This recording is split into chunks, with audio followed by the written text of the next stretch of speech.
I've also never either been in a movie or, I think, witnessed a movie that has so much packed into it in terms of emotion, in terms of um, just life experiences, you know, that takes place in two continents, that takes place in two completely different cultures. Almost, it's two. We're shooting almost two different movies, and there's that whole duality of Sam as well as Sam in Africa, Sam in America. There's the younger Sam, the out of control Sam, who had no God but himself and his, you know, and his pain and his pleasure, and then the Sam who railed everything in and found this higher purpose first in God, and then in this mission, and it's just, you kind of read it at first when I read it, and like I say, now in knowing Sam, you realize that's only one bit of him, but when I first read it, I went, "Are you kidding me? This is so much. This is too much. This couldn't all have happened." And then you speak to him, and you realize that, yeah, this and much more.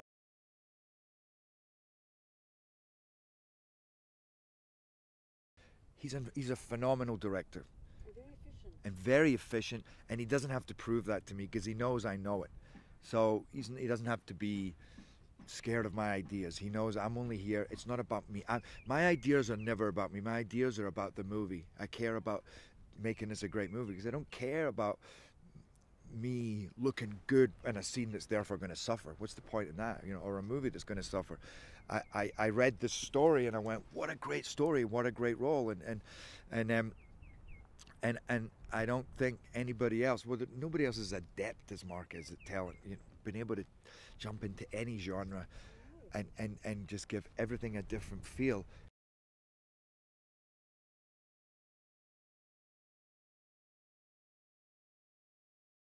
I've spent quite a lot of time with Sam. I mean, we went to visit him and um, stayed with him in Pennsylvania, you know, and went around with him and watched him preach in his church. And I probably have about 40 hours of conversation where I would just always have Sam on in the background, as much to listen to how he talked, how he expressed himself, um, and as much to hear his stories.